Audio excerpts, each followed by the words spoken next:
जैसे कि हम इसके पहले ही क्लासेस में ये देख रहे थे कि जो किंगडम मोनेरा है उसमें बैक्टीरिया आते हैं, और हम उसके स्ट्रक्चर के बारे में पढ़ रहे थे।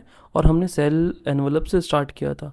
हमने ये देखा था कि सेल एनवेलप में 3 तरह के लेयर आते हैं, जिसमें पहला ग्लाइकोकैलिक्स था, सेकेंड सेल वॉल था, एंड जो थर्ड है वो हमारा प्लाज्मा मेम्ब्रेन होता है। ये जो प्लाज्मा मेम्ब्रेन होता है ये एक तरह का सेमी परमिएबल मेम्ब्रेन होता है। इसका मतलब ये कि ये वाटर को, साथ ही साथ उसमें कुछ जो उसके लिए इम्पॉर्टेंट सॉल्यूट्स है जो पानी में घुल करके उसके अंदर जाते हैं, वो सिर्फ उसको एंटर करने के लिए देता है। सेमी परमिएबल कहने का मतलब सेलेक्टिवली परमिएबल। दैट मीन्स कि वो कुछ चीज़ों को अलाउ करेगा और कुछ चीज़ों को अलाउ अपने अंदर आने में नहीं करेगा। तो ये होता है उसका प्लाज्मा मेम्ब्रेन। और जो प्लाज्मा मेम्ब्रेन जो होता है बैक्टीरिया में, वो थोड़ा इन्वेजिनेट कर जाता है, मतलब कि अंदर की तरफ घुस जाता है। और ये जो अंदर की तरफ घुसता है, इसी स्ट्रक्चर को हम मेसोजोम कहते हैं। और हम अब के क्लास में, आज के क्लास में, इसी मेसोजोम को आगे पढ़ने वाले हैं। अब हमें देखना है कि जो मेसोजोम है वो बैक्टीरिया को रेस्पिरेशन करने में कैसे मदद करता है। जैसा कि हम जानते हैं कि बैक्टीरिया एक प्रोकारियोट है, और प्रोकारियोट का एक डेवलप्ड सेल ऑर्गेनलिज नहीं होता, इसलिए इसे माइटोकॉन्ड्रिया भी नहीं होते। इसी वजह से इसका जो रेस्पिरेशन होता है वो प्लाज्मा मेम्ब्रेन में होता है।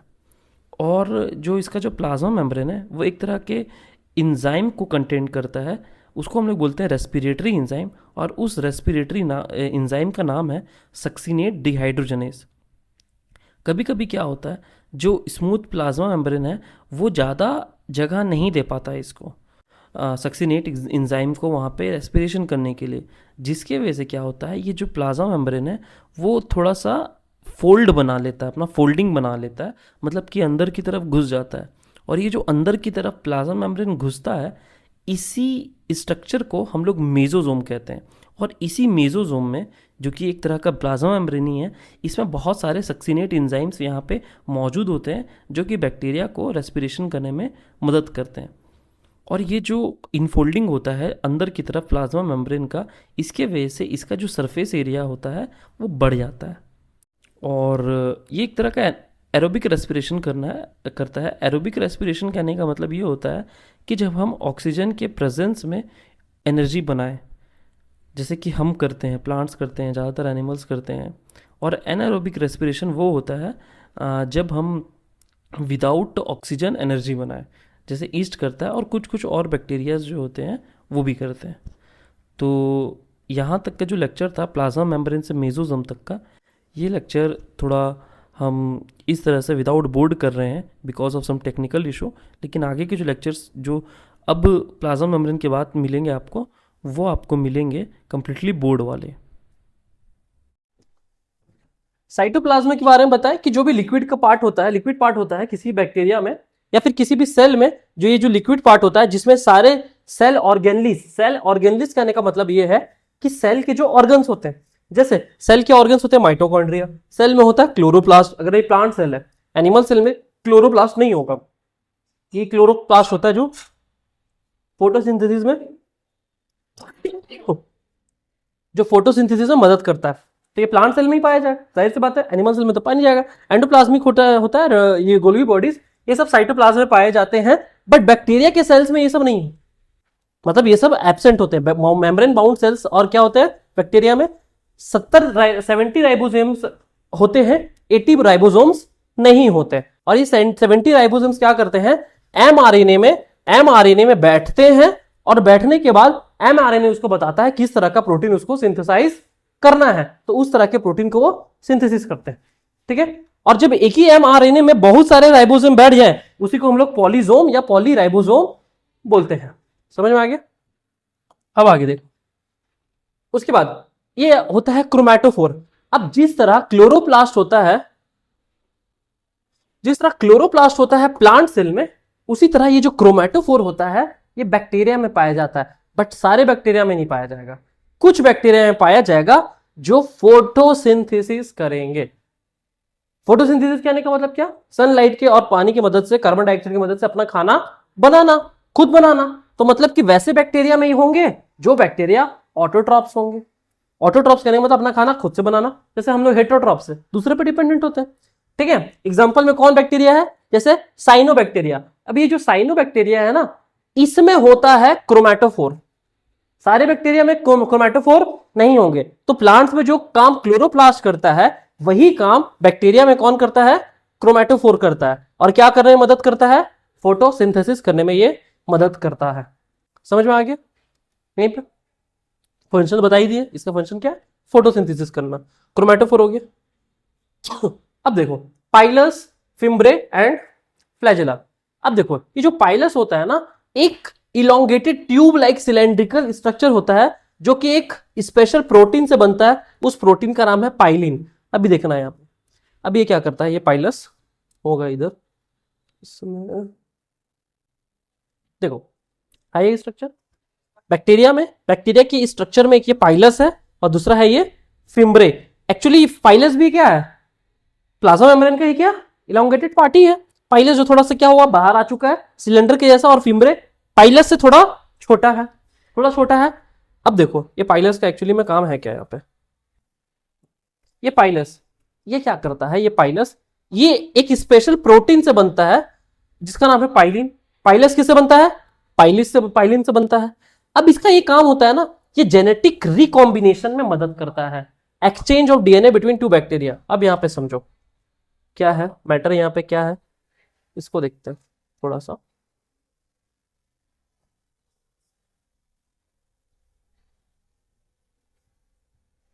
मान के चलो ये एक बैक्टीरिया है, उसका ये पाइलस है, एक बैक्टीरिया है, और इसमें इसका जीन वगैरह और डीएनए वगैरह है।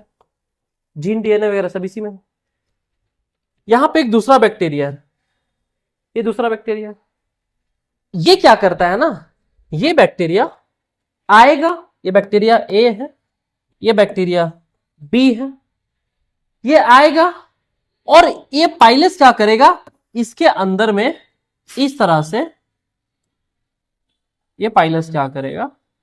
इस बैक्टीरिया के अंदर में इस तरह से घुस जाएगा। अब जैसे यहां पे ये घुसेगा ना, जैसे ये पाइलस यहां पे घुसेगा, ये घुसेगा, इसका जो जीन वगैरह भी है ना, अब इस बैक्टीरिया में घुस गया। अब धीरे धीरे इस बैक्टीरिया का जीन जो है वो इस बैक्टीरिया में चल गया। आप सेक्सुअल रिप्रोडक्शन में देखते होंगे, सेक्सुअल रिप्रोडक्शन में भी क्या होता है, जो मेल बॉडी का जो जीन होता है वो भी कहां चल जाता है? फीमेल बॉडी में चल जाता है। तो एक्चुअली में देखा जाए तो डीएनए या जीन का ही ट्रांसफर हो रहा है। सिमिलरली रिकॉम्बिनेशन में यहां पे देखा जाए कि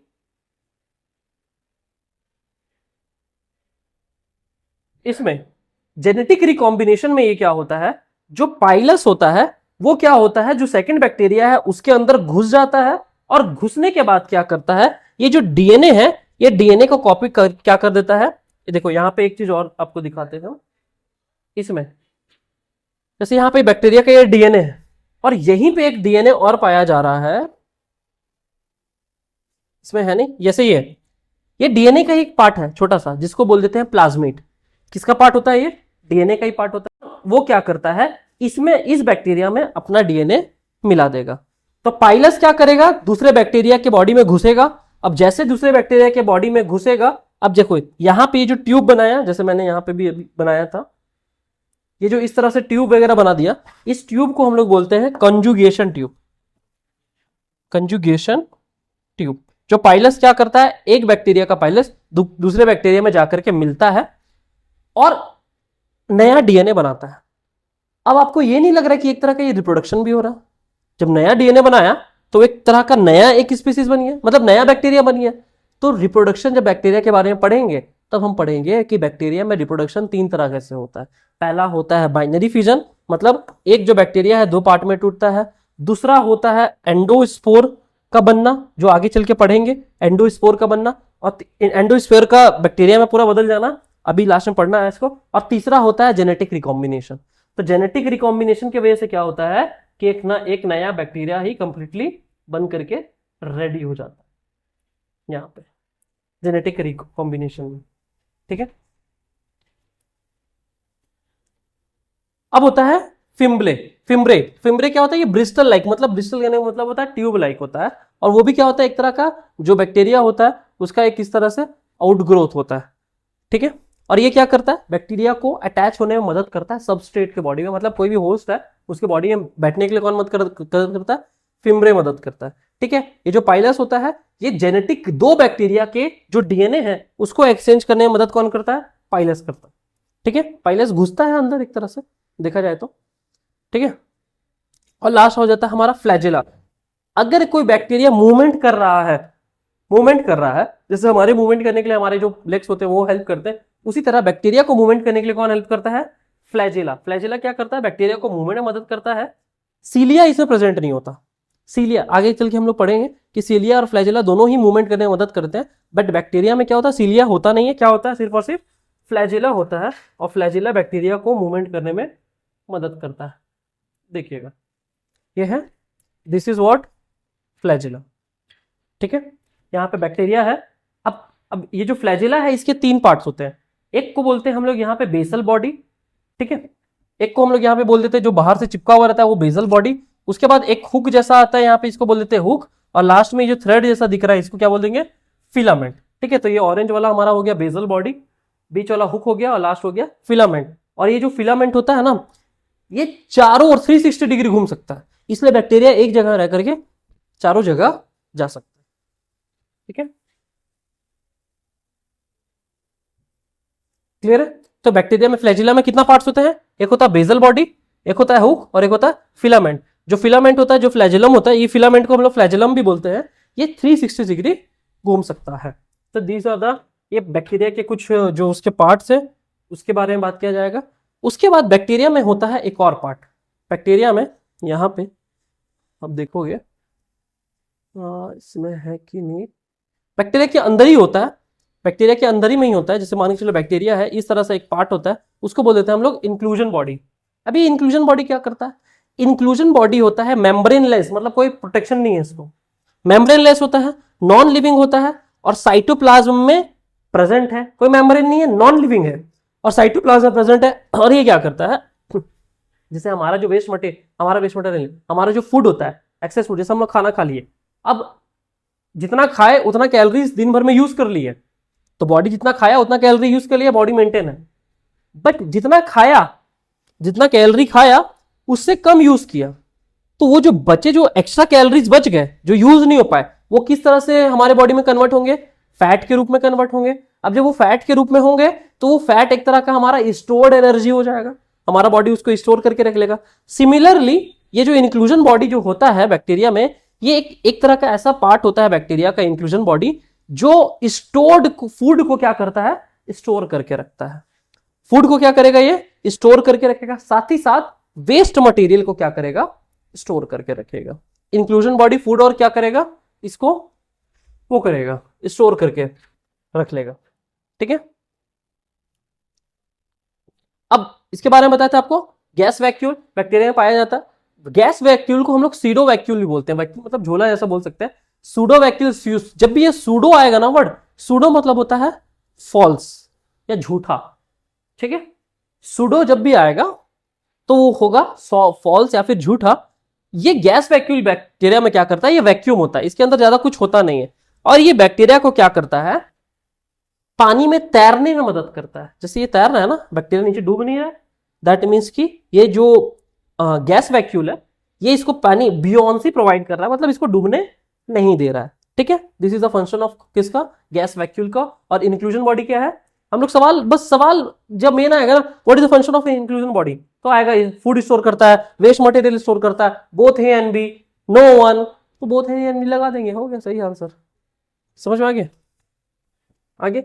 अब ये किसे किसे पाया जाता है, ये जो गैस वैक्यूल है ये पाया जाएगा साइनोबैक्टीरिया में, उसके बाद पर्पल सल्फर बैक्टीरिया में। ठीक है,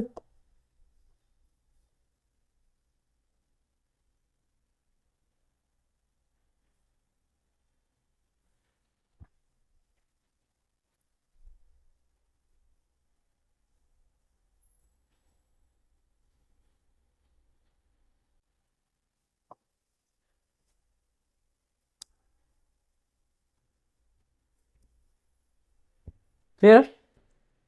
और उसके बाद ग्रीन सल्फर बैक्टीरिया में। अब देखो, ये जितने भी पार्ट पड़े ना, ये सब बैक्टीरिया के पार्ट है, जैसे हमारे बॉडी में हाथ है, नाक है, मुंह है, कान है, आंख है, इसी तरह ये हम बैक्टीरिया का जो उसका सेल जो होता है, अब बैक्टीरिया का सेल के बारे में पढ़े चाहे उसके बॉडी के बारे में पढ़ तो बैक्टीरिया के बारे में, क्योंकि बैक्टीरिया होता ही कैसा है, सिंगल सेलुलर होता है। तो ये सब उसमें होते हैं। अब आगे देखते हैं। अब होता क्या है, बैक्टीरिया को हम लोग दो पार्ट में बांटते हैं। बैक्टीरिया को दो पार्ट में बांटा जाता है। दो बैक्टीरिया के जितने भी टाइप्स होते हैं ना, बैक्टीरिया को दो पार्ट में बांटा जाता है। पहला क्या, एक बैक्टीरिया को हम लोग बोलते हैं ग्राम पॉजिटिव बैक्टीरिया। ग्राम पॉजिटिव क्या है इसके पीछे का रीजन, और एक को हम लोग बोल देते हैं ग्राम, एक उसका जो साइंटिस्ट था वो खोजा था ये चीज, इसीलिए उसका नाम आ गया। एक आता है ग्राम नेगेटिव बैक्टीरिया। अब एक्चुअली दोनों में से होता क्या है, दोनों का क्या फंक्शन है, उसको थोड़ा सा देखेंगे क्या है। देखो अब क्या होता है ना, ग्राम स्ट्रेनिंग जो होता है ना, स्ट्रेनिंग मतलब होता है दाग, स्टेन मतलब होता है दाग।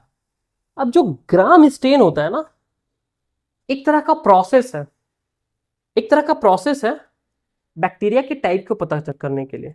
किस तरह का टाइप को पता करने के लिए अभी पता चल जाएगा, आगे देखो। हम क्या करते हैं, क्रिस्टल वॉयलेट को लेते हैं, किसके साथ, आयोडीन के साथ, और इन दोनों को मिला करके हम लोग बोल देते हैं ग्राम स्टेन। कौन कौन, क्रिस्टल वॉयलेट और आयोडीन, ये दोनों को मिला करके हम लोग इसको बोल देते हैं ग्राम स्टेन।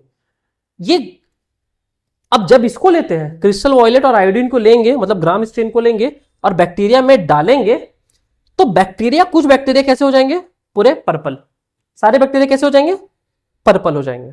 तो पहला प्रोसेस क्या था, ग्राम स्टेनिंग प्रोसेस में क्या था कि हम क्रिस्टल वॉयलेट को लिए, आयोडीन को लिए, दोनों को मिलाएं और डाल दिए किसमें, बैक्टीरिया में, तो सारे के सारे बैक्टीरिया कैसे हो जाएंगे, पर्पल हो जाएंगे। यहां तक स्टेप 1 था। सेकेंड स्टेप में हम क्या करते हैं, सेकेंड स्टेप में हम लेंगे अल्कोहल। अल्कोहल लिए, अल्कोहल को लेने के बाद, जैसे अल्कोहल को लेने के बाद उन्हीं बैक्टीरिया में अल्कोहल को डाल दिए। अब क्या हुआ, कुछ ऐसे बैक्टीरिया थे जो पर्पल रह गए, और कुछ ऐसे बैक्टीरिया थे जिनसे पर्पल कलर हट गया। कब डालने के बाद, अल्कोहल डालने के बाद। तो पहला स्टेप था क्रिस्टल वॉयलेट प्लस आयोडीन को ऐड करना। सेकेंड स्टेप क्या था, अल्कोहल को क्या करना, अल्कोहल से वॉश करना। अब तो पहला केस में क्या हुआ, बैक्टीरिया रिटेन पर्पल स्टेन, मतलब कुछ बैक्टीरिया थे, कुछ पर्पल स्टेन को रख लिए। अब जो पर्पल स्टेन में बैक्टीरिया थे, धोने के बाद भी उनको हम लोग क्या बोल दिए, ग्राम पॉजिटिव। और कुछ ऐसे बैक्टीरिया थे जिनका कलर खत्म हो गया, चले गया, पर्पल कलर में वो नहीं रहे, उनको हम लोग क्या बोल दिए, ग्राम नेगेटिव। वही चीज बोल रहा है, bacteria lose the purple stain. कौन, जो ग्राम नेगेटिव बैक्टीरिया है वो क्या करेंगे, कलरलेस हो जाएंगे अल्कोहल से धोने के बाद। तो किसी किसी में रहा, किसी किसी में नहीं रहा, जिसमें रहा उनको ग्राम पॉजिटिव, जिसमें नहीं रहा उसको ग्राम नेगेटिव। अब थर्ड में हम क्या करेंगे, थर्ड स्टेप में, पहला स्टेप ऐड किए क्रिस्टल और आयोडीन, सेकेंड स्टेप अल्कोहल से धोएं, उससे पता चला ग्राम पॉजिटिव कौन है, ग्राम नेगेटिव कौन है। थर्ड स्टेप में हम क्या करेंगे, सैफ्रेनिन ऐड करेंगे। सैफ्रेनिन एक तरह का सेकेंडरी स्टेन, मतलब दूसरा कोई कलर, एक सैफ्रेनिन कलर का, उसको ऐड करेंगे। किसमें ऐड करेंगे, जो इसमें है, क्या तो बोलते हैं, जो कलरलेस बैक्टीरिया थे, जब उसमें सैफ्रेनिन ऐड करते हैं ना, जैसे ही उसमें सैफ्रेनिन ऐड करते हैं, ये बैक्टीरिया हो जाते हैं पिंक या रेड। समझे। तो अब आपसे सवाल आएगा एक्चुअली में कि ये बताइए, ग्राम पॉजिटिव बैक्टीरिया का कलर कौन सा, और ग्राम नेगेटिव का कलरलेस नहीं। अब उसमें कलरलेस नहीं दिया रहेगा, वहां रेड दिया रहेगा या पिंक दिया रहेगा। समझे। तो सैफ्रेनिन एक्चुअली ऐड करने के बाद क्या हो जाते हैं, वो पिंक या रेड हो जाते हैं। तो वो जो ग्राम नेगेटिव बैक्टीरिया हो जाते हैं वो पिंक या रेड हो जाते हैं, और जो ग्राम पॉजिटिव होते हैं वो पर्पल रहते हैं। ठीक है। अब आपका एनसीईआरटी में इतना ही दिया है। अब ये बताओ, बैक्टीरिया पर्पल कलर का हो रहा है चाहे पिंक का, उससे क्या मतलब है, उससे क्या एक्चुअली में क्या पता करने के लिए मिल रहा है। बट इसको फिर ये थोड़ा सा फिर एनसीईआरटी से हट करके थोड़ा सा आपको वो करना पड़ता है। होता क्या है कि जो ग्राम पॉजिटिव बैक्टीरिया होते हैं, ग्राम पॉजिटिव जिसमें कलर होगा, उसका जो सेल वॉल होता है वो होता है थिक, और सेल वॉल को बताया था, याद रखना, पेप्टिडोग्लाइकन बोले थे हम लोग, है ना। तो उसका होता था, इसको एक और नाम से बोले थे क्या,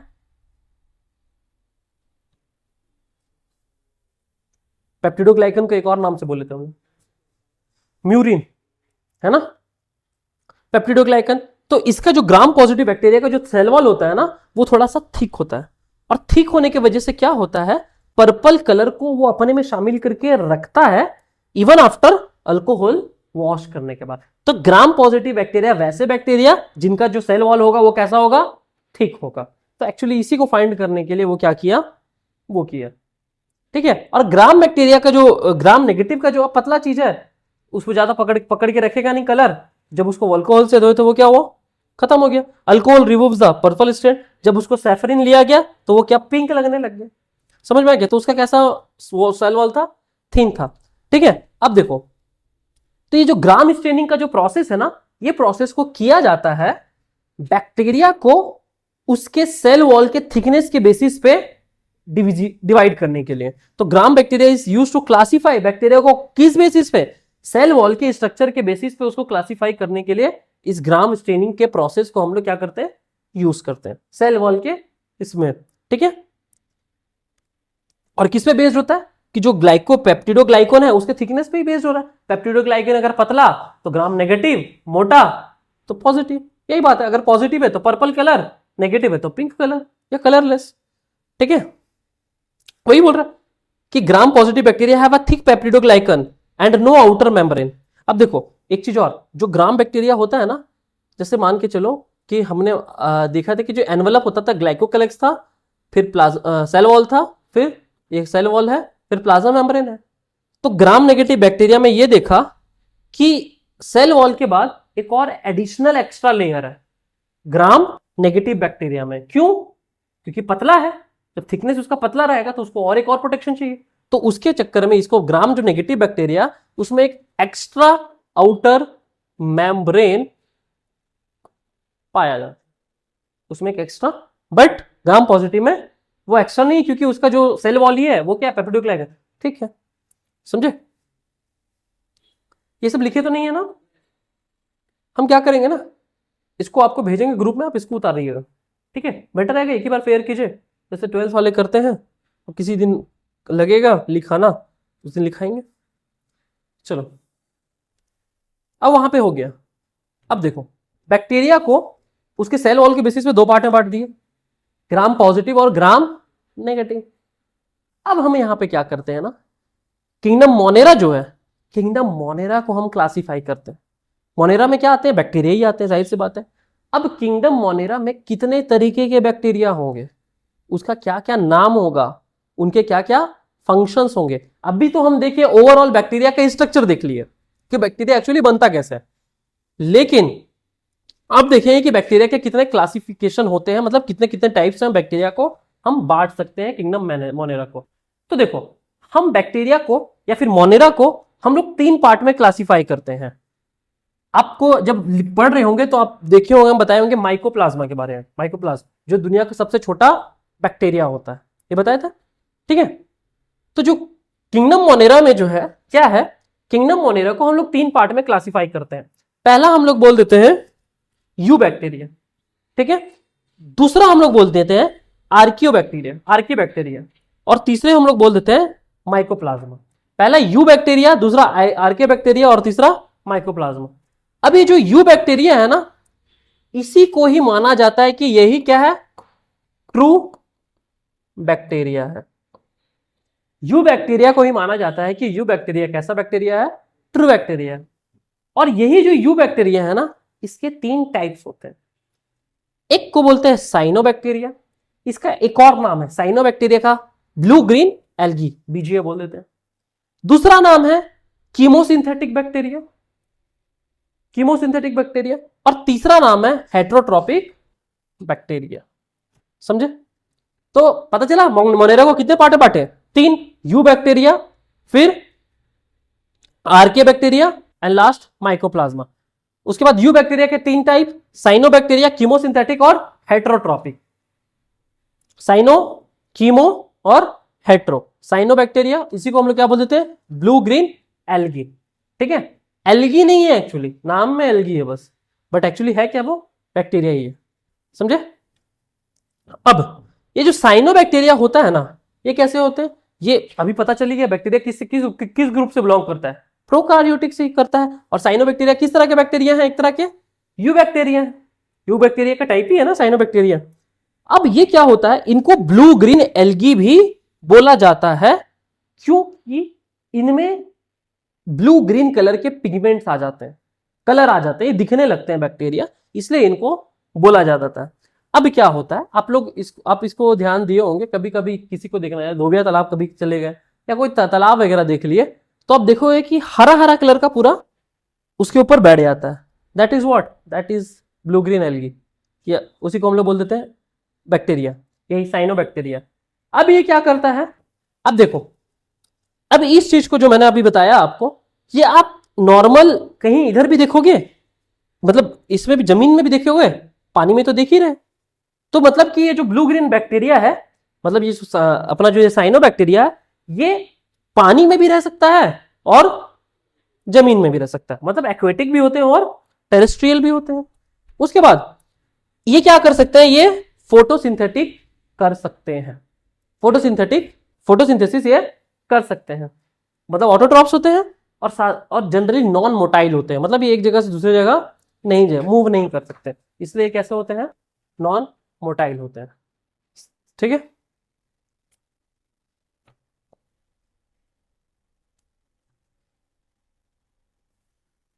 चलो ये तो हो गया, अब आगे देखते हैं।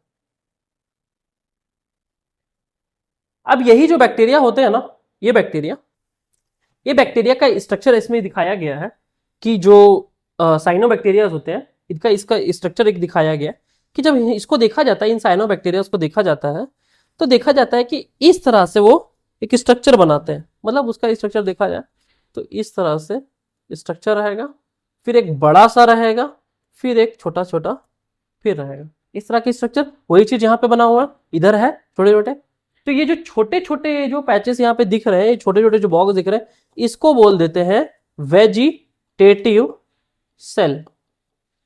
इसको क्या बोल देते हैं, वेजिटेटिव सेल बोल देते हैं, ये जो छोटा सा, और ये जो बीच में जो बड़ा सा है ना, इसको बोल दिया जाता है हेट्रोसिस्ट। ठीक है, काम क्या है दोनों को बताते हैं। तो ये छोटे छोटे हो गए वेजिटेटिव सेल्स, और बड़े वाले को क्या बोलते हैं। अब ये जो बैक्टीरिया होते हैं ना, ये हेल्प करते हैं हमें नाइट्रोजन फिक्सेशन में। अब नाइट्रोजन फिक्सेशन में हेल्प करने का मतलब क्या होता है कि इनमें ये जो हेट्रोसिस्ट पाया जाता है, ये एक तरह का स्पेशलाइज्ड सेल है। ये जो हेट्रोसिस्ट है, ये एक तरह का क्या है, स्पेशलाइज्ड सेल है, जो क्या करता है, नाइट्रोजन से अमोनिया बनाता है, नाइट्रोजन से क्या करता है, अमोनिया बनाता है। ठीक है, कन्वर्ट N2 इंटू NH3। ठीक है, अब देखो दोनों का अलग अलग काम होगा। तो ये जो वेजिटेटिव सेल्स होते हैं, समझते रहो बढ़िया से, हम ये देख रहे हैं कि जो साइनोबैक्टीरिया, उसका स्ट्रक्चर देख रहे हैं कि साइनोबैक्टीरिया का एक्चुअली स्ट्रक्चर कैसा है।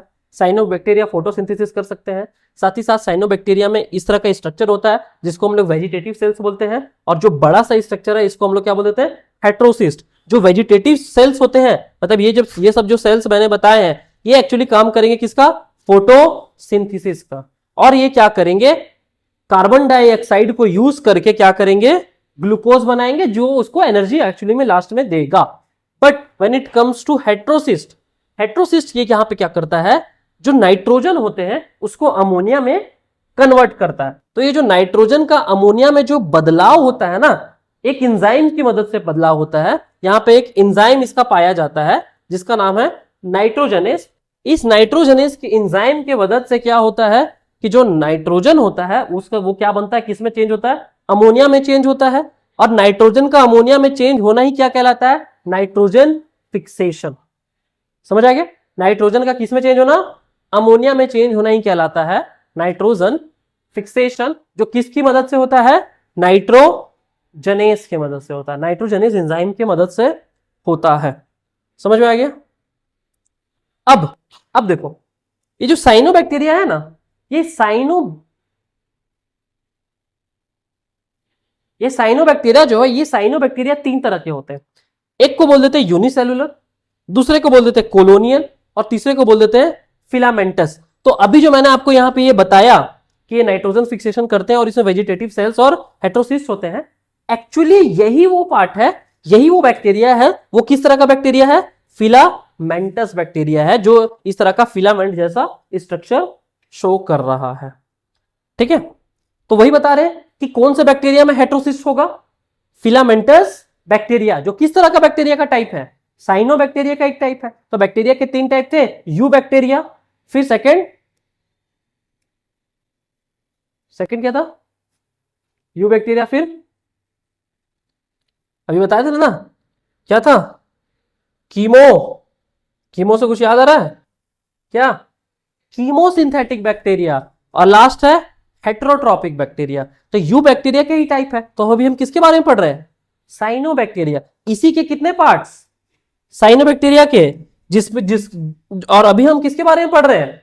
एक होता है यूनिसेलुलर, एक होता है कोलोनियल। ये आपको पढ़ना नहीं है, ना यूनिसेलुलर पढ़ना है ना कोलोनियल पढ़ना है। एनसीईआरटी में फिलामेंटस भी नहीं दिया था, बट ये इस तरह का देखा जा रहा है कि इतना ज्यादा ये काम कर रहा है, तो फिलामेंटस अगर नहीं पढ़े तो पता नहीं चल पाएगा कि एक्चुअली ये हेटेरोसिस्ट होता किसमें। इसलिए बस इसको हम लोग ऊपर ऊपर से हल्का सा देख ले रहे हैं। तो ये जो फिलामेंटस जो बैक्टीरिया होते हैं ना, इसमें पाया जाता है क्या?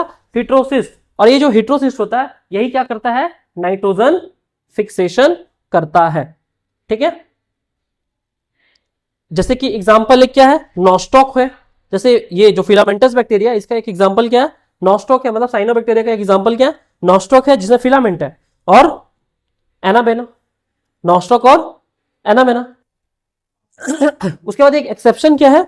जैसे ये ऑसिलिटोरिया जो है, ये नाइट्रोजन फिक्सेशन करता है बट विदाउट हेटेरोसिस्ट करता है। समझ आए? तो हेटेरोसिस्ट बैक्टीरिया का वो पार्ट जो क्या करने में मदद करेगा? नाइट्रोजन फिक्सेशन करने में मदद करेगा। नाइट्रोजन फिक्सेशन करने का मतलब अमोनिया का, नाइट्रोजन का अमोनिया में बदलना। किसके मदद से? नाइट्रोजनेस एंजाइम की मदद से। वेजिटेटिव सेल्स क्या करेंगे? फोटोसिंथेसिस करेंगे, कार्बन डाइऑक्साइड का यूज करके क्या करेंगे? ग्लूकोज बनाएंगे। और ये जो हेटेरोसिस्ट है वो क्या करेगा? नाइट्रोजन फिक्सेशन करेगा। यहां तक तो क्लियर है। लेकिन जो ऑसिलिटोरिया है, ये नाइट्रोजन फिक्सेशन करता है बट विदाउट हेटेरोसिस्ट। समझ में आ गया? ऑसिलिटोरिया जो है ये नाइट्रोजन फिक्सेशन करेगा बट विदाउट। अब देखो, ये 3 टाइप थे। ये क्या है? नॉस्टॉक है, एनाबेना है और ऑसिलिटोरिया। ये सब टाइप्स है फिलामेंटस के बैक्टीरिया के, इसके टाइप्स है। ठीक है, अब एक यूनिसेलुलर बैक्टीरिया यहाँ पे ये दिखा रहा है, कोलोनियल ये दिखा रहा है, जिसे हमें पढ़ना नहीं है। पढ़ना क्या है? फिलामेंटस ही सिर्फ पढ़ना था। ठीक है, अब देखो, अब जो ये साइनोबैक्टीरिया होते हैं ना, साइनोबैक्टीरिया होते हैं, इसका क्या होता है? एक हार्मफुल इफेक्ट होता है। क्या होता है? जब ये बहुत ज्यादा मल्टीप्लीकेशन करेंगे तो ये बना देंगे एक तरह का ब्लूम। देखो इस तरह का दिखता होगा। आप जब पेड़ वहां पे जाओगे, क्या बोलते हैं, कहीं पानी वानी एरिया में, तो ऊपर से देखना इसी तरह का, अगर ये तालाब है तो ऊपर में इस तरह से हरा हरा कलर का इस तरह से एल्गी जैसा हो जाता है। वही है एक्चुअली। क्या है एक्चुअली? ब्लू ग्रीन एल्गी है ना, वही है, यू बैक्टीरिया ही है, इसलिए तो इसको एल्गी बोल दिया जाता है। बट एक्चुअली एल्गी तो होता नहीं, क्या होता है? बैक्टीरिया होता है। ठीक है, रैप। अब ये क्या करता है? हार्मफुल इफेक्ट्स क्या है? ये बहुत ज्यादा जल्दी मल्टीप्लीकेशन करेगा। अब मल्टीप्लीकेशन बहुत ज्यादा करने पे क्या करेगा? एक ग्रीन कलर का क्या करेगा? मैट बना देगा। ये मैट जैसा ही है ना, क्या है? मैट जैसा ही है, थिक मैट, थोड़ा मोटा होगा। अब ये जो ब्लूम्स होते हैं, इसको क्या बोल देते हैं? इसको ब्लूम्स बोलते हैं एक्चुअली में। इसको हम लोग बोल देते हैं ब्लूम्स। अब ये जो ब्लूम्स होते हैं ना, एक्चुअली में ये एक तरह का टॉक्सिन रिलीज करता है। ब्लूम्स जो होते हैं ये टॉक्सिक रिलीजन, जैसे ये देख रहे हो, टॉक्सिक रिलीज करने लगता है। अब जैसे ये टॉक्सिक रिलीज करने लगेगा, सारे के सारे जितने एक्टिव एक्वेटिक एनिमल्स होंगे, एक्वेटिक एनिमल्स जो होते हैं वो मरने लगते। समझ में आया? इसलिए बोला जाता है इस एरिया में मत जाओ। क्यों? क्योंकि वो जो केमिकल टॉक्सिक रिलीज कर रहा है दैट इज हार्मफुल।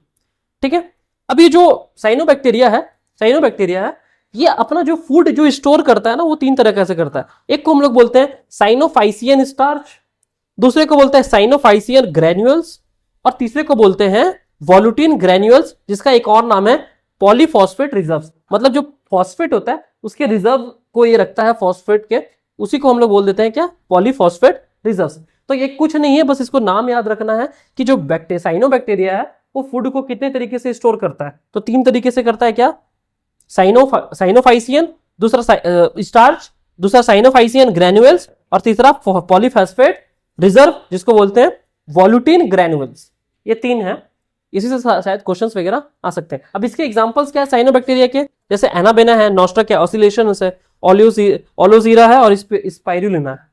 ये आप देखिए अभी यहाँ पे, हाँ देखो यहाँ पे तो दिया ही हुआ है ना। एनाबेना है, नोस्ट्रक है, ऑसिलेटोरिया है, स्पाइरुलिना है, स्पाइरल जैसे होते हैं इसलिए स्पाइरुलिना बोल देते हैं, ठीक है। और देखो ये वॉल्यूटिन यहाँ पे छुपा करके रखा है, फॉस्फेट का रिजर्व है। उसके बाद साइनोफाइसियन यहाँ पे ग्रैन्युअल छुपा के रखा है, यहाँ पे साइनोफाइसियन स्टार्क यहाँ पे छुपा करके रखा हुआ है।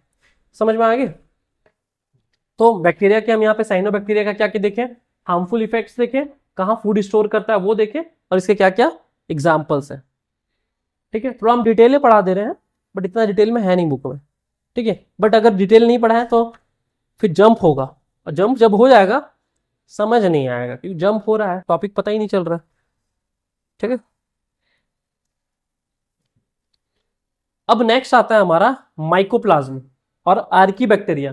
पहला हम लोग क्या पढ़े, यू बैक्टीरिया।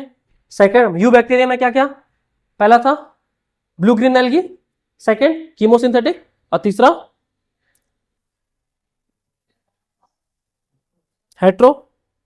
हेट्रोजेनस करके बैक्टीरिया था, ठीक है, यही था हेट्रोट्रॉपिक बैक्टीरिया, कीमोसिंथेटिक बैक्टीरिया। और अब देखते हैं हम लोग दूसरे टाइप ऑफ बैक्टीरिया के। तो यू बैक्टीरिया क्लियर हो गया। एक होता है माइकोप्लाज्म, ये दुनिया का सबसे छोटा सेल है, दुनिया का सबसे छोटा सेल है कौन, माइकोप्लाज्म, जो होता है अराउंड कितना 0.3 माइक्रोमीटर। अब जो एक माइक्रोमीटर होता है ना, जो एक माइक्रोमीटर होता है, एक्चुअली में देखा जाए तो एक माइक्रोमीटर होता है 10⁻⁻⁶, मतलब कि 1 2 3 4 5 6 जीरो। इतना जब तोड़ेंगे तब 1 माइक्रोमीटर होता है। ये तो 0.3 माइक्रोमीटर है, एक भी नहीं। हाँ 3 हो जाएगा, माइनस करेंगे तो सोचो 0.3 है। और उसके बाद सबसे छोटा तो माइकोप्लाज्म है। माइकोप्लाज्म में भी उसका भी एक सबसे छोटा होता है जिसका साइज होता है 0.1 माइक्रोमीटर। अब वो कौन होता है, प्लूरोन्यूमोनिया लाइक ऑर्गेनिज्म। प्लूरोन्यूमोनिया लाइक ऑर्गेनिज्म, इसको पीपीएलओ बोलते हैं, पीपीएलओ, प्लूरोन्यूमोनिया लाइक ऑर्गेनिज्म। और ये ऐसा बैक्टीरिया है माइकोप्लाज्म जो बिना ऑक्सीजन का भी क्या कर सकता है, सरवाइव कर सकता है। बिना ऑक्सीजन का भी ये जो बैक्टीरिया होता है सरवाइव कर सकता है, माइकोप्लाज्म। समझ आ गया। इसमें सेल वॉल एब्सेंट होता है, सेल वॉल होता नहीं है, इतना छोटा है, अब क्या ही इसमें क्या क्या होगा, ठीक है। उसके बाद इसका न्यूट्रिशन कैसा है, या तो ये पैरासिटिक होंगे या तो ये सेप्रोट्रॉफ होंगे। पैरासिटिक कहने का मतलब क्या, जैसे जू होता है ना, जू होस्ट पे रहता है, मतलब किसी दूसरे के बॉडी पे रह करके अपना भरण पोषण करना, अपना खाना पीना करना, तो उसी को बोल दिया क्या जाता है, पैरासाइट। अभी कुछ दिन पहले सुप्रीम कोर्ट ने जो जेनजीज होते हैं उनको पैरासाइट बोल दिया था। जब पैरासाइट उसको बोला तो उसके बाद से ही क्या बना, कॉकरोच जनता पार्टी। पैरासाइट बोला और कॉकरोच बोल दिया कि ये पैरासाइट जैसा है, देश के दिमाग है, इसको खा रहे हैं इस तरह से। तो पैरासाइट वो होते हैं जो किसी के बॉडी पे रहे और उसको नुकसान पहुंचाए, ठीक है, और उसी से अपना खाना पीना चलाएं। तो ये कैसे होते हैं, पैरासिटिक होते हैं। और साथ ही साथ सेप्रोट्रॉफ्स होते हैं। अब सेप्रोट्रॉफ्स किसे कहते हैं, जो डीके एनिमल या सड़े हुए गले हुए मरे हुए एनिमल्स पे बैठे उसको खाएं।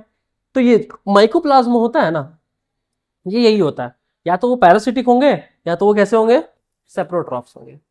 समझ में आ गया। इनका सेल वॉल कैसा रहता है, एब्सेंट रहता है। और सबसे छोटा कौन सा है, पीपीएलओ, प्लूरोनिमेनो, है ना, like organism, pleuropneumonia like organism, PPLO. Normal mycoplasma का जो साइज होता है वो 0.03, स्मॉलेस्ट तो बैक्टीरिया माइकोप्लाज्म है। अब माइकोप्लाज्म का एक पार्ट है, माइकोप्लाज्म में भी एक तरह का बैक्टीरिया आता है जो कौन होता है, मतलब जैसे अगर मैं माइकोप्लाज्म बोलता हूं तो mycoplasma is a group of bacteria, समझे? जैसे यू बैक्टीरिया मैंने क्या बात कैसे बताया, मोनेरा को 3 पार्ट में बांटा गया, यू बैक्टीरिया, उसके बाद दूसरा क्या अपना आर्की बैक्टीरिया, और तीसरा माइकोप्लाज्म। तो जब मैं यू बैक्टीरिया बोलता हूं तो ग्रुप ऑफ बैक्टीरिया उसमें आते हैं ना, उसमें क्या क्या आ जाता है, अभी जैसे हम लोग अभी क्या पढ़ रहे थे, यू बैक्टीरिया में ब्लू ग्रीन एल्गी आ जाता है, कीमोसिंथेटिक आ जाता है, फिर हेट्रोट्रॉप्स आ जाते हैं, ऐसे बैक्टीरिया आ जाते हैं, ठीक है, ये बैक्टीरिया हो जाते हैं। तो उसी तरह माइकोप्लाज्म भी ग्रुप ऑफ बैक्टीरिया है, और इस बैक्टीरिया में भी जो सबसे छोटा है वो कौन है, प्लूरो निमोनो लाइक ऑर्गेनिज्म, पीपीएलओ जो है, अब बोलेंगे तो समझ आ जाना चाहिए, क्योंकि नॉर्मल माइकोप्लाज्म तो सबसे छोटा सेल है ही, बट इसमें भी सबसे माइकोप्लाज्म सबसे छोटा कौन है, पीपीएलओ, जिसका होता है 0.1 माइक्रोमीटर। कितना छोटा होगा पता ही नहीं चलता होगा। अब सेकंड हो गया आर्की बैक्टीरिया। अब ये जो आर्की बैक्टीरिया होता है ना, इसको बोला जाता है दुनिया का सबसे पुराना बैक्टीरिया, करोड़ों साल पुराने बैक्टीरिया है, बहुत साल पुराने। अब ये क्या होते हैं, अब जब बहुत पुराना होता है उसको हम लोग क्या बोलते हैं, फॉसिल बोलते हैं, फॉसिल से बोलते हैं। तो ये इतना पुराना बैक्टीरिया है और लिविंग है, इसलिए इसको लिविंग फॉसिल्स बोल दिया जाता है। किसको, आर्की बैक्टीरिया को लिविंग फॉसिल्स बोल दिया जाता है, क्योंकि बहुत पुराने हैं। और ये क्या कर सकते हैं, ये एक्सट्रीम इन्वायरमेंट में भी रह सकते हैं, मतलब कि 100 डिग्री सेल्सियस भी रहेगा ना तो ये आर्की बैक्टीरिया उसमें भी रह लेंगे, जहां पे आदमी भाप बंद करके उड़ जाता है 100 डिग्री सेल्सियस में जल जाएगा, उबल जाएगा, आर्की बैक्टीरिया उसमें भी रह लेंगे। तो बहुत ज्यादा जो एक्सट्रीम क्लाइमेट है ना, आर्की बैक्टीरिया उसमें भी रह सकते हैं। क्यों रह सकते हैं, क्योंकि उसमें एक तरह का स्पेशल सेल वॉल पाया जाता है, इसलिए रह सकते हैं। समझ आ गया? अब आगे देखते हैं इसमें क्या है, टाइप्स ऑफ आर्की बैक्टीरिया। तो पहला बैक्टीरिया यू बैक्टीरिया खत्म, सेकंड बैक्टीरिया माइकोप्लाज्म खत्म, जो सबसे छोटा पीपीएलओ, पता चलिए 0.1 माइक्रोमीटर है ना, एंड लास्ट अपना बचा हुआ आर्की बैक्टीरिया। तो आर्की बैक्टीरिया के कितने टाइप्स, आर्की बैक्टीरिया के होते हैं कितने, तीन टाइप्स होते हैं। एक होता है मिथेनोजेंस, दूसरे होते हैं हेलोफाइल्स, और तीसरे होते हैं थर्मोएसिडोफाइल्स।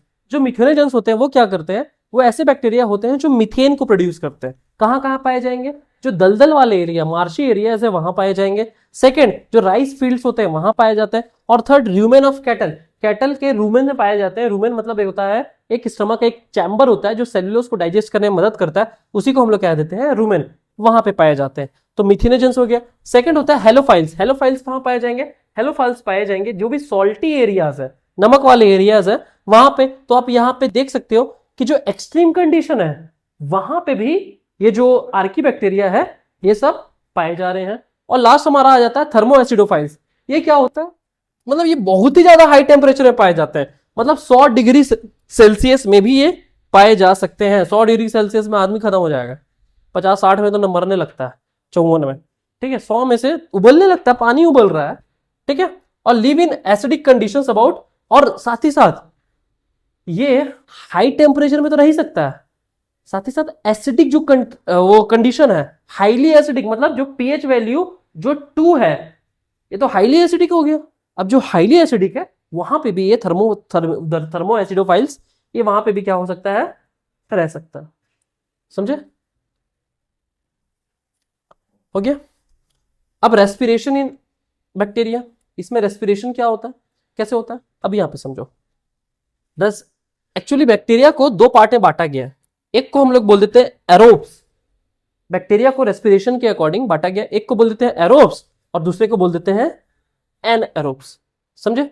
अब देखो, एरोब्स और एनएरोब्स कहने का मतलब ये है कि जो एरोब्स होंगे ना, ये जो एरोब्स होंगे इनको ऑक्सीजन चाहिए होगा, और जो एनएरोब्स होंगे उसको ऑक्सीजन नहीं चाहिए होगा। अब ये जो एरोब्स है ये 2 टाइप के होंगे। एक को हम लोग बोल देते हैं ऑब्लिगेट एरोब्स और दूसरे को बोल देते हैं फैकल्टेटिव एनएरोब्स। मतलब एरोब्स होंगे जिसको ऑक्सीजन चाहिए होगा। अब जिसको ऑक्सीजन चाहिए होगा, जैसे हम लोग हैं, तो अगर देखा जाए तो हम लोग भी ऑब्लिगेट मतलब टेम्परेरी और फैकल्टेटिव मतलब परमानेंट, ठीक है। तो जो एरोब्स होंगे जैसे हम लोग हैं, ऑक्सीजन मिला नहीं तो खत्म हो जाएंगे। सिमिलरली है, अगर इनको ऑक्सीजन नहीं मिला तो ये क्या होंगे, खत्म हो जाएंगे। सेकंड, वही बात है कि survive only in the presence of oxygen के प्रेजेंस में और die in the absence of oxygen. Similarly जो फैकल्टेटिव एरोब्स होंगे, ये ऑक्सीजन के बिना नहीं रहते, इसीलिए बांटा गया था एरोब्स को दो पार्ट में, एक को बोला गया था ऑब्लिगेट एरोब्स और दूसरे को बोला गया था फैकल्टेटिव एनाएरोब्स। इसमें क्या होता है, ऑब्लिगेट एरोब्स ऑक्सीजन में प्रेजेंस में रहेंगे जिंदा, नहीं रहेगा ऑक्सीजन तो मर जाएंगे। ये क्या करते हैं, ये ऑक्सीजन के प्रेजेंस में रहेंगे भी, ऑक्सीजन के साथ तो रह भी सकते हैं, लेकिन अगर इनको ऑक्सीजन नहीं मिला तो विदाउट ऑक्सीजन भी ये लोग रह लेते हैं। ठीक है, तो ऑब्लिगेट एरोब्स ऑक्सीजन के प्रेजेंस में रहेगा, ऑक्सीजन के एब्सेंस में मर जाएगा। फैकल्टेटिव इसलिए इसको बोला जाता है टेम्पररी, उसको बोल दिया जाता है परमानेंट। कि फैकल्टेटिव मतलब परमानेंट कि वो ऑक्सीजन मिले चाहे ना मिले, दोनों में क्या कर सकता है, रह सकता है। But when it comes to anaerobes, जो ऑब्लिगेट एनाएरोब्स होते हैं ऑक्सीजन के एब्सेंस में, अब देखो नहीं कंफ्यूजन नहीं है, ये जो ऑब्लिगेट एनाएरोब्स है ना, ये ऑक्सीजन के एब्सेंस में मर जाएंगे, सॉरी ऑक्सीजन के एब्सेंस में जिंदा रहेंगे, और अगर इनको ऑक्सीजन मिल गया तो ये मर जाएंगे। उल्टा है, ये जो ऑब्लिगेट एनाएरोब्स है ना, इनका केस ही उल्टा है। क्या कि अगर ऑक्सीजन मिला खत्म ऑब्लिगेट एनाएरोब्स, और अगर नहीं मिला तो जिंदा। तो इसीलिए ये जो क्या बोलते हैं ऑब्लिगेट एनाएरोब्स, ये उस समय से जब से ह्यूमन नहीं है, जब से हवा भी नहीं था, जब हवा नहीं था तब क्या, तब तो ऑक्सीजन भी नहीं होगा, अब जब ऑक्सीजन नहीं था तो ये उस समय से है, इसलिए उन कंडीशंस में रहने की इनको आदत हो गई थी। अब जब आदत हो गई, ऑक्सीजन मिला तो खत्म, नहीं मिला तो जिंदा। ठीक है, तो कुछ नहीं है, ऑब्लिगेट मतलब होता है टेम्पररी। ठीक है, टेम्पररी में एक जिएगा एक कंडीशन में, एक कंडीशन में मरेगा। ऑब्लिगेट एरोब्स में क्या होगा, एरोब्स मतलब जिसको ऑक्सीजन चाहिए, तो ऑक्सीजन मिला तो जिंदा, नहीं मिला खत्म। ऑब्लिगेट एनाएरोब्स में क्या होगा, ऑक्सीजन मिला तो खत्म, नहीं मिला तो जिंदा। फैकल्टेटिव में दोनों में जिंदा रहेगा। कैसे, ऑक्सीजन मिला तो ठीक है, नहीं मिला तो भी ठीक है। फैकल्टेटिव एरोब्स में क्या हो जाएगा कि विदाउट ऑक्सीजन मिलता है, और अगर ऑक्सीजन मिल भी गया तो भी सर्वाइव कर लेंगे।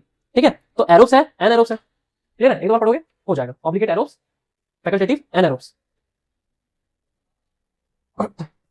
खत्म ही ऑलमोस्ट। अब न्यूट्रिशन देखो, न्यूट्रिशन कैसा बैक्टीरिया में, एक होते हैं ऑटोट्रॉप्स, ऑटोट्रॉप्स क्या मतलब जो खाना खुद बना सके, और दूसरा हेटरोट्रॉप्स। तो ऑटोट्रॉप्स में क्या होगा, फोटोसिंथेटिक बैक्टीरिया वैसे होंगे जो क्या करेंगे, अभी देखिए ना माइकोप्लाज्म क्या था, फोटोसिंथेटिक, माइकोप्लाज्म में नहीं, ये जो साइनोबैक्टीरिया फोटोसिंथेसिस करता था, तो वो क्या करता था, वो माइकोप्लाज्म तो वो था ना पैरासिटिक और सैप्रोफाइट्स थे। ये जो ऑटोट्रॉप्स है फोटोसिंथेटिक बैक्टीरिया, ये लाइट को यूज करता है अपना एनर्जी फूड बनाने के लिए। और इसी में ऑटोट्रॉप्स में एक होते हैं फोटोसिंथेटिक बैक्टीरिया, एक होते हैं कीमोसिंथेटिक। या ये क्या करते हैं, ऑक्सीडेशन का यूज करते हैं। जैसे मान के चलिए अमोनिया है, अमोनिया को जैसे ऑक्सीडाइज कर दे, अमोनिया को जैसे ऑक्सीडाइज कर दे तो नाइट्रोजन ऑक्साइड बन जाएगा और एनर्जी बनाएगा। जैसे अमोनिया को ऑक्सीडाइज करेगा, मतलब केमिकल के थ्रू हो रहा है, अमोनिया को ऑक्सीडाइज करेगा, वो नाइट्रोजन बनाएगा, साथ ही साथ नाइट्रोजन ऑक्साइड बनाएगा, साथ ही साथ एनर्जी बनाएगा। इसी एनर्जी को क्या करेगा, वो एटीपी बनाने में मदद करेगा। इसी एनर्जी को क्या करेगा, एटीपी को बनाने में मदद करेगा, मतलब अपना फूड बनाने में वो मदद करेगा इसी एनर्जी को। ठीक है, और एक होते हैं हेटरोट्रॉप्स। ये जो हेटरोट्रॉप्स होते हैं, ये होते हैं तीन तरह के, मतलब दूसरे पर डिपेंड होंगे। बैक्टीरिया के न्यूट्रिशन के बेसिस से बात हो रहा है कि एक ऐसा बैक्टीरिया जो ऑटोट्रॉप्स मतलब कि खुद से खाना बना रहा हो, तो ये खुद से ही कर रहा है फोटोसिंथेटिक, ये खुद से ही कर रहा है कीमोसिंथेटिक। वहीं हेटरोट्रॉप्स दूसरे पर डिपेंड होगा, तो एक होंगे सेप्रोट्रॉप्स। ये सेप्रोट्रॉप्स क्या करेंगे, डीके वगैरह खाएंगे, दूसरा पैरासाइट जो दूसरे में रहेंगे, जैसे भी बताया था मैं आपको। और एक होता है सिम्बायोटिक, जैसे लाइकेन बोलते हैं, अलगी और फंगी का वो है। मतलब सिम्बायोटिक मतलब कि मैं तुम्हारे साथ रहूंगा, तुम भी मेरे साथ रहोगे, हाँ दोनों को बेनिफिट। तो उसको एक को रहने के लिए घर मिल जाएगा, और जिसको रहने के लिए घर मिला तो वो उसको जगह दे देगा रहने के लिए, और वो उसको खाना बना करके दे देगा। तो उसको बोल देते हैं क्या, सिम्बायोटिक, मतलब म्यूचुअल अंडरस्टैंडिंग से ये लोग साथ में रहते हैं। समझे, लास्ट ही है, इसको देख लेते हैं। रिप्रोडक्शन बैक्टीरिया, बैक्टीरिया में रिप्रोडक्शन कैसे होता है, तीन तरीके से होता है। अभी स्टार्टिंग में आपको बता चुके हैं क्या, एक होता है बाइनरी फिजन, जब एक पेरेंट सेल दोनों में डॉटर सेल्स में टूट गया, उसको क्या बोलेंगे, बाइनरी फिजन। अब कब होगा, ये फेवरेबल कंडीशंस मिलेगा तो होगा इसको। उसके बाद वही बताया गया कि एक पेरेंट सेल जो होगा, जैसे एक पेरेंट सेल है वो दो डॉटर सेल्स में क्या होगा, डिवाइड होगा। ठीक है, कोई माइटोसिस होता नहीं है इसमें, इसमें बोल देते हैं हम लोग इसको अमाइटोसिस बोलते हैं, इसमें अमाइटोसिस होता है। ठीक है, आगे देखेंगे माइटोसिस मेयोसिस क्या होता है, तो डिटेल में सेल के चैप्टर पढ़ना। अभी जानो इसमें अमाइटोसिस होता है, और क्या होता है, एक parent cell binary fission. Binary fission मतलब एक कब दो बार में होना, सबसे कॉमन यही होता है। सेकंड हो जाता है हमारा एंडोस्पोर फॉर्मेशन। अब एंडोस्पोर क्या होता है, जैसे इसको मान लो एक बैक्टीरिया है, अब ये बैक्टीरिया को जैसे अनफेवरेबल कंडीशन मिलेगा, अनफेवरेबल जैसे कंडीशन मिलेगा, ये अपने अंदर एक एंडोस्पोर बना देगा। अब क्या होगा, अनफेवरेबल कंडीशन मिला, एंडोस्पोर बनाया। अब कुछ दिन के बाद क्या होगा कि अनफेवरेबल कंडीशन बैक्टीरिया के लिए ये बैक्टीरिया मर जाएगा, बट जो एंडोस्पोर है ना वो जिंदा रहेगा। अब ये जो एंडोस्पोर है ये जिंदा रह गया, अभी जिंदा रह गया। अब जैसे ही इस एंडोस्पोर को फेवरेबल कंडीशन मिलेगा, ये नया बैक्टीरिया बना देगा।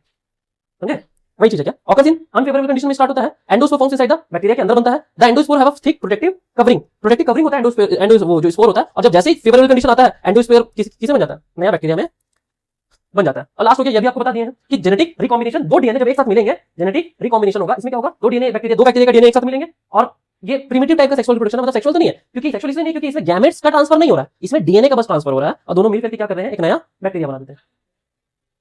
नया ट्रांसफर होकर नया बन जाएगा, फिर वो एक नया ही बैक्टीरिया बन जाएगा, नया। तभी तो रिप्रोडक्शन हो रहा है ना, अगर वही रहेगा तो रिप्रोडक्शन कैसे होगा, नया बन जाएगा। ठीक है, देखो कंजुगेशन और ट्रांसफॉर्मेशन हुआ, यहाँ पे जेनेटिक रिकॉम्बिनेशन मिलेगा एक साथ करके, फिर एक नया बैक्टीरिया ही